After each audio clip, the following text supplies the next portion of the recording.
You know, in the past, the Greek city-states were a very interesting entity, mainly in their very, very close, uh, very complex systems of organization that existed between people and founding themselves as city-states. Now, the interesting part about this is that they were actually competitive with each other, not only aggressively, but also philosophically. And you saw very, very large and differentiated splits between them. Now, one of the most dominant in that group uh, was the city-state of Athens, which many of us know from our world history classes. That said, there was an interesting notion that came out of this, and it is very much kind of a fairy tale notion.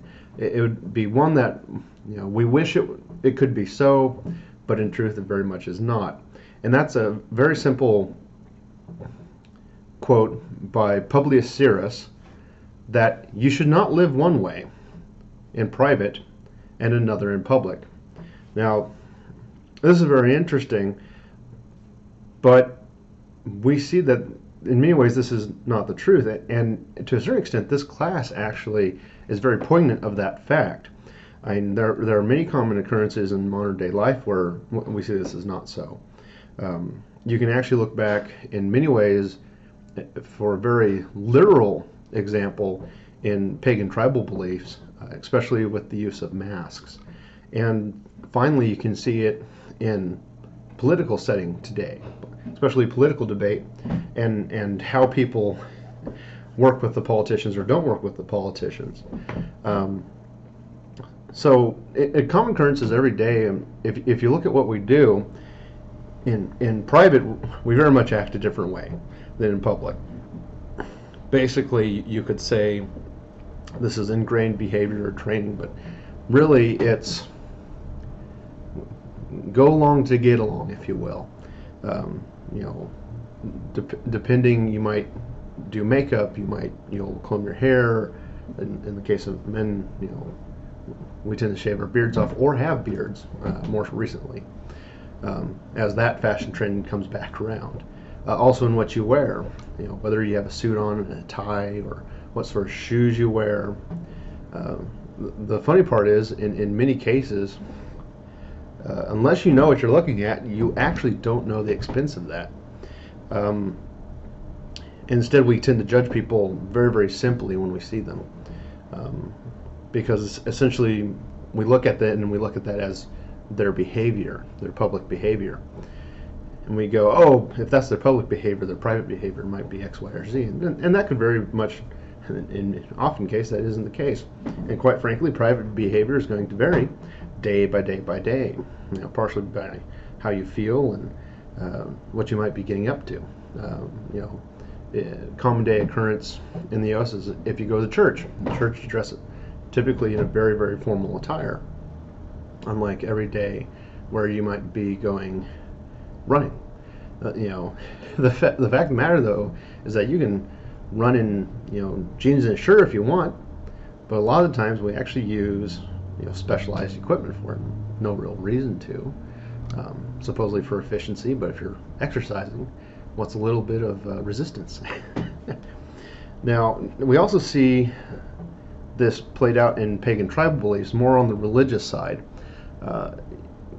When you have ceremonies that have to do with especially protecting somebody from basically a different believed world, so you're talking about spirits of ancestors or evil spirits or good spirits, depending on what they're trying to do with a certain ceremony.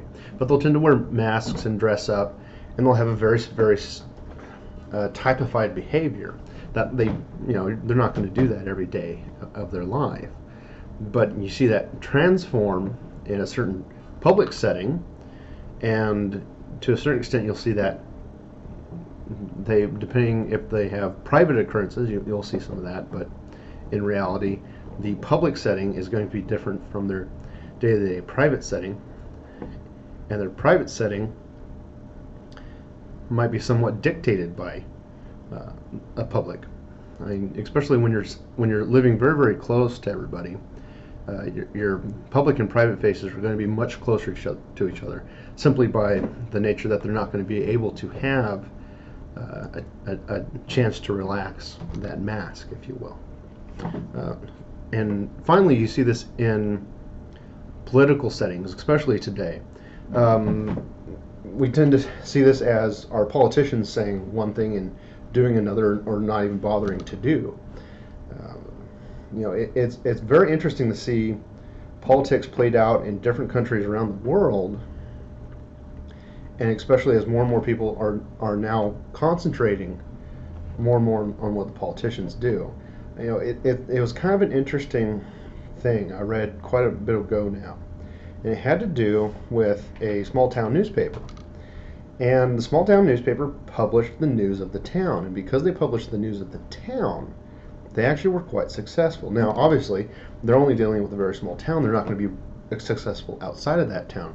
But the way people kept up was by reading that newspaper. And part of it was because they would stop in and talk to the newspaper man. The newspaper man would write up a new article, put it in the newspaper for, I think it was weekly circulation. So the town kept up with itself. Now, with the new media that we have, your public and private, or your private face can be captured and pushed into public. So it'll be interesting to see if whether or not your public face will have to be much more your private face. Especially if anybody's following news in China, they're trying to institute a correct acting debt assessment, basically. Essentially, one of the things that will be judged if you're applying for a loan, for example, is how much you play along with the Communist Party of China. And that's all very interesting motion, but that's, in the U.S. we kind of enjoy very much a dichotomy between public and private, and we'll see if that keeps going on. So, in conclusion, whether you have you're most likely going to have a different face in public compared to private, and we'll see how long that continues, and just what changes over the next couple decades.